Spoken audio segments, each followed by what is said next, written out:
오늘 우리에게 주시는 하나님의 말씀은 열왕기상 12장 25절에서 33절까지의 말씀입니다.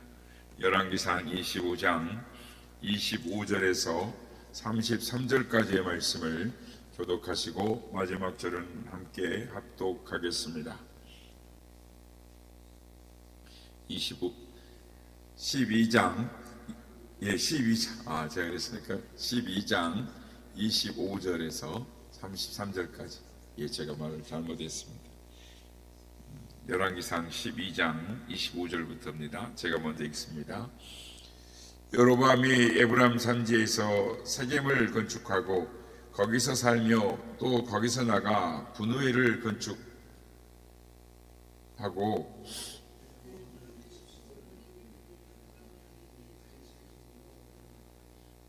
만일 이 백성이 예루살렘에 있는 여호와의 성전에 제사를 드리고자 하여 올라가면 이 백성의 마음이 유다 왕인 된 그들의 주 르호보암에로 돌아가서 나를 죽이고 유다의 왕 르호보암에게로 돌아가리라 하고,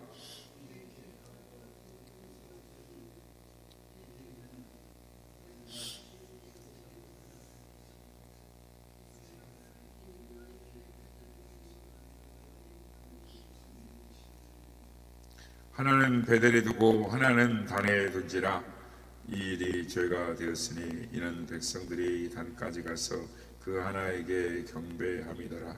그가 또 산당들을 짓고 레위 자손이 아닌 보통 백성으로 제사장을 삼고 여덟째 달 곧 그 달 15째 날로 절기를 정하여 유다의 절기와 비슷하게 하고 제단에 올라가되 베델에서 그와 같이 행하여 그가 만든 송아지에게 제사를 드렸으며 그가 지은 산당의 제사장을 베델에서 세웠더라.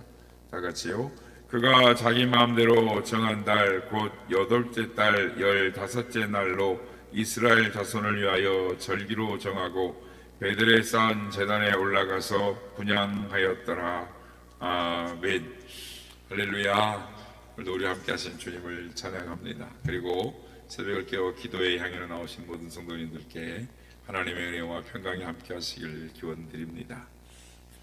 오늘은 이 여로보암에 대해서, 어제는 이제 르호보암이 선택했던 것을 본다면 오늘은 여로보암의 불신앙에 대해서 우리가 보고자 합니다.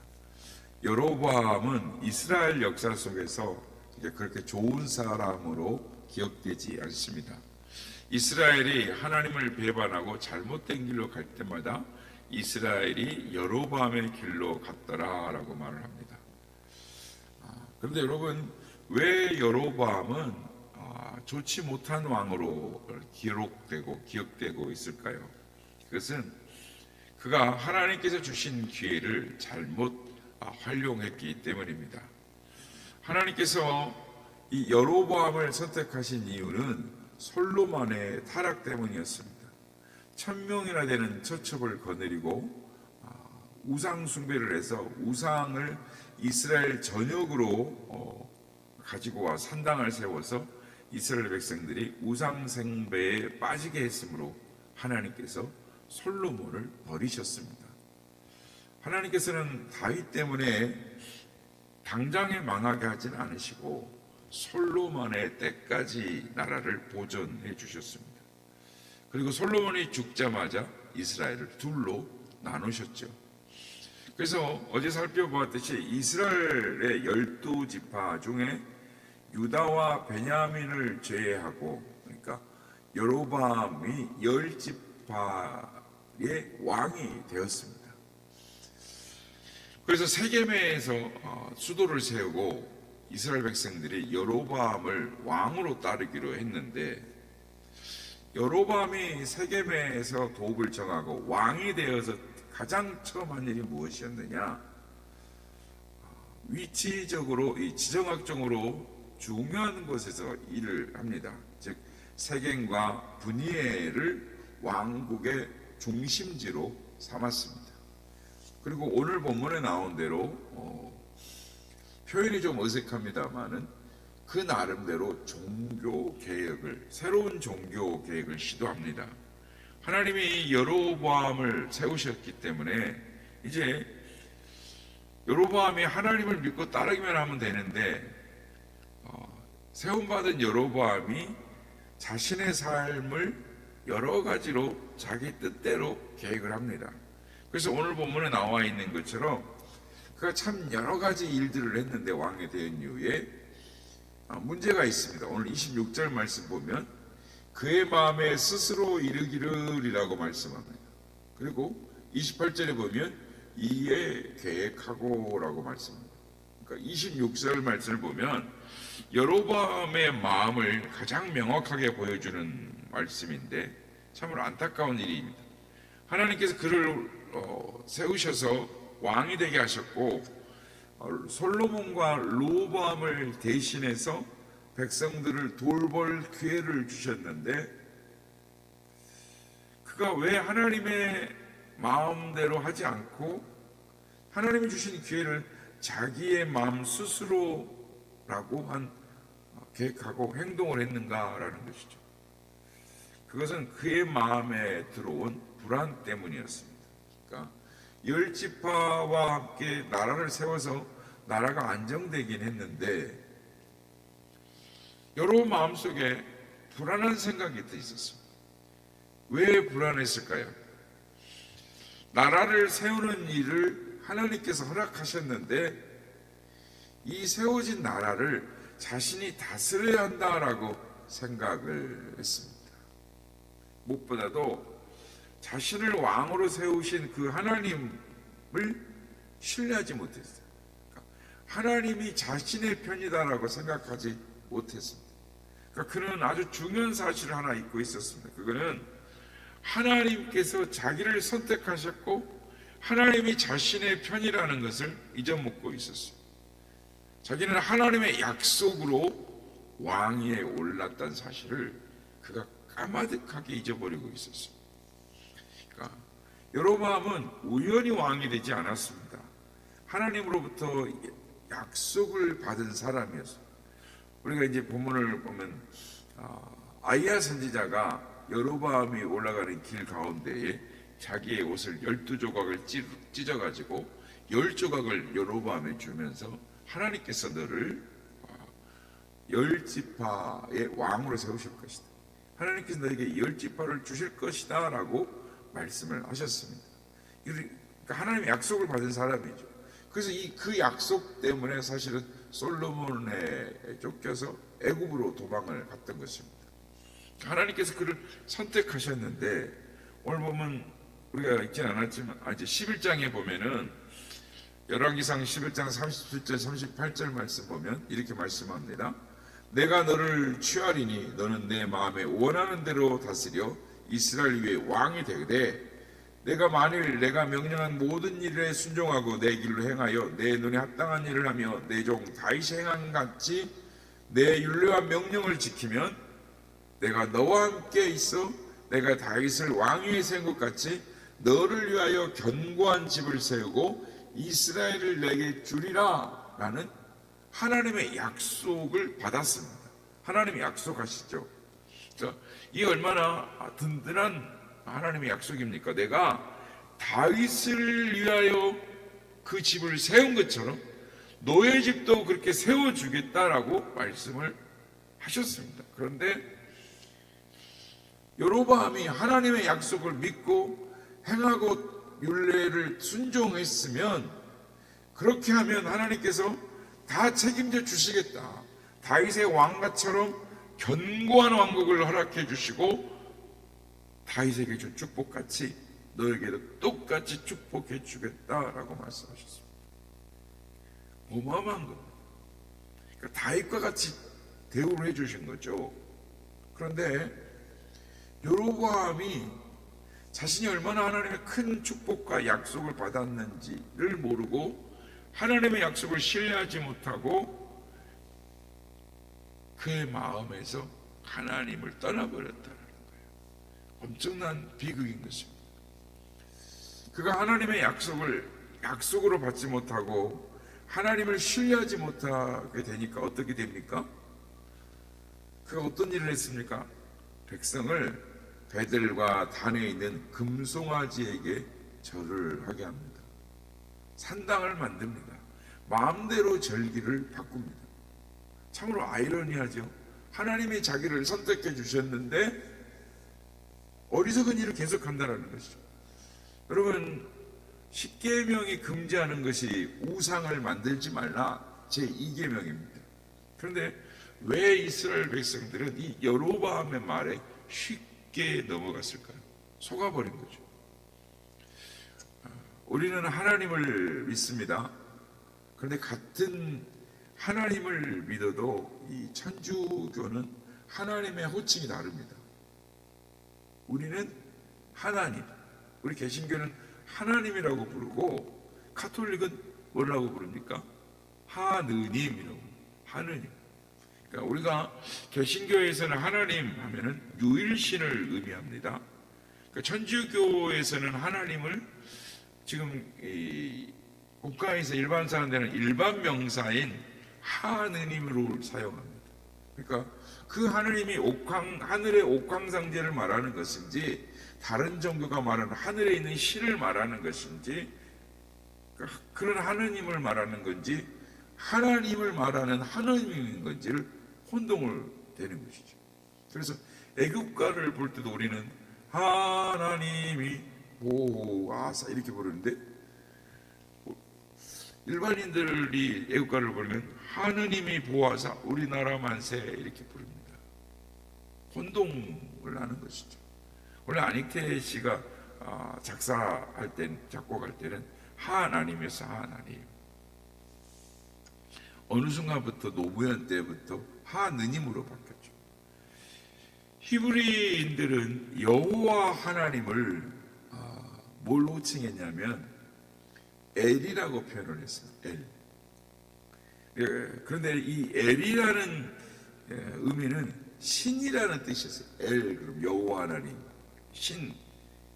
일반 명사이기도 했습니다. 엘은 여호와 하나님을 말하기도 하지만 하나님이라는 우리가 말하는 일반 명사, 그러니까 하느님으로도 통했던 거죠. 그러니까 당시에 가나안 사람들이 많은 신을 믿고 있었는데 많은 신들 중에 최고의 신, 그 엘이 신들의 우두머리였습니다.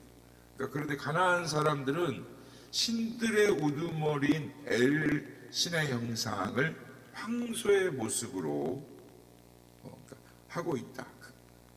그들이 본 동물 중에 제일 센 것이 황소였기에 황소를 신들의 우두머리 엘 신의 형상으로 만들어 놨습니다.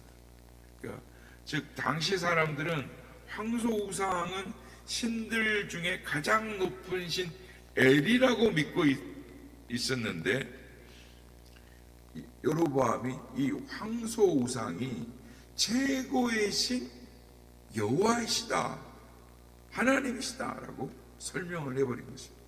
그리고 하나님은 일반 신같이 최고의 신이니까 황소의 우상을 만들어 버리고 거기다가 절을 하라고 합니다.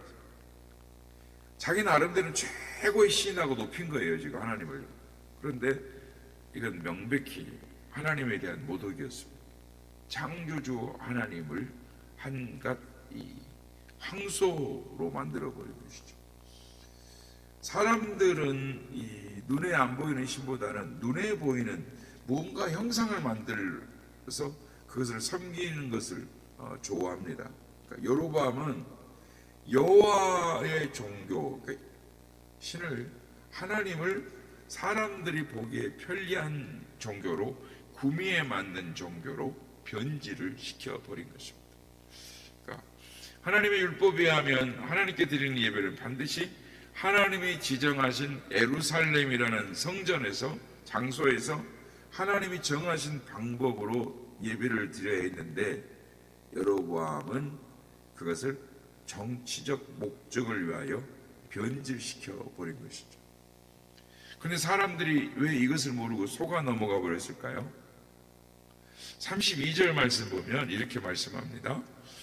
8째 달 곧 그 달 15째 날로 절기를 정하여 유다의 절기와 비슷하게 하고 제단에 올라가되 베델에서 그와 같이 행하여 그가 만든 송아지에게 제사를 드리며 그가 지은 산당의 제사장을 베델에서 세웠더라. 말씀의 중간 부분에 뭐라고 말합니까? 비슷하게 하고. 그러니까 사람들이 넘어가는 이유가 뭐냐면 비슷해요. 그러니까 유다와 비슷하게 절기를 정했습니다. 그러니까 예루살렘 성전에서 제사를 지내는 것처럼 베델에다가 제단을 만들고 비슷하게 지어놓고 제사를 드리는 것도 비슷하게 했다라는 거예요. 하나님께서 그게 계시지 않음에도 비슷한 형상을 만들어 놓고 제사를 드려요. 그러니까 이걸 좀 이해하기 쉬우면 유진 피터슨의 우리 성경 메시지 성경이라는 것이 이제 한글로 나와 있는데 그 저기 보면은 어떻게 표현을 하냐면 그가 능숙하게 제사를 드렸고라고 나옵니다. 그러니까 사람들이 그가 제사장으로서의 능숙한 모습으로 제사를 드리는 그 예배의 형식에 능숙하게 그럴싸하게 예배를 드렸더니 그 모습에 속아 넘어갔다라는 것입니다. 요한복음 4장 23절 24절에 예배에 대한 예수님의 정의가 있습니다. 아버지께 참되게 예배하는 자들은 영과 진리로 예배할 때가 오노니 곧 이때라. 아버지께서는 자기에게 이렇게 예배하는 자들을 찾으시느니라. 하나님은 영이시니 예배하는 자가 영과 진리로 예배할지니라 라고 말씀합니다. 여러분, 이 사이비 신앙이라는 것이 있습니다. 그것이 무엇인지 아십니까? 사이비 신앙이란 자신의 문제만 해결되면 되는 것입니다. 그러니까 지금 여로보암의 문제가 무엇입니까? 자신이 다스리고 있는 백성들이 예루살렘을 찾아가 예배하는 것이 두려웠습니다. 그래서 그 예배를 대신할 수 있는 장소와 사람을 급조한 것입니다. 그러니까 그것이 하나님 보시기에 옳으냐 그러냐 생각할 여유가 없습니다. 영으로 예배하지 않는 외적인 행동에 속아서는 안 되는 것입니다. 그런데 오늘날도 참 많은 교인이 사람이 많이 모이는 것을 보고 두려워합니다. 또 병을 고치는 것을 보고 주목하고 또 놀라워합니다. 근데 여러분, 어떤 기적이 일어나도 또 사람들이 많이 모여서 그럴싸하게 예배를 드려도 하나님이 영광을 받으시지 않는 것은 오늘 말씀처럼 비슷할 뿐인 것이죠. 그러니까 하나님을 의지하지 않는 그 어떤 것도 올바른 예배가 아닙니다. 하나님은 유일하게 영광을 받으셔야 하는 분, 예배의 주인은 오직 하나님이신 것입니다. 성도 여러분, 여로보암의 문제는 그가 나라를 세우고 자신을 세워주신 하나님을 신뢰하고 하나님을 예배하려고 했던 것이 아니라 어떻게 하면 사람들의 마음을 붙들어 두느냐에 관심이 있었습니다. 어떻게 하면 하나님이 받으시는 예배, 어떻게 하면 하나님께 영광을 돌려드리는 예배, 그런 예배에 드리는 것에 관심이 아니라 어떻게 하면 사람들의 마음을 붙들어 두느냐. 그러니까 하나님 마음에 들려고 하는 것이 아니라 하나님께 인정을 받으려고 하는 것이 아니라 사람들의 마음을 사람들에게 들려고 하고 인정을 받으려고 했던 것입니다. 그럴 때 죄가 찾아오는 것입니다. 성도 여러분, 그래서 우리 인생의 문제는 무엇이냐? 내가 얼마나 열심히 살았느냐가 아니라 하나님께서 얼마나 내 삶을 인정하시느냐, 내 삶을 보고 얼마나 기뻐하시느냐가 문제인 것입니다. 바라기는 하나님을 신뢰함으로 하나님을 기뻐하는, 하나님이 기뻐하시는, 하나님께 인정받는 삶을 선택하는, 그래서 하나님이 주신 기회를 온전히 선용함으로 하나님께 축복과 은혜의 삶을 살아가시는 우리 모두가 다 되시기를 예수님의 이름으로 축복합니다.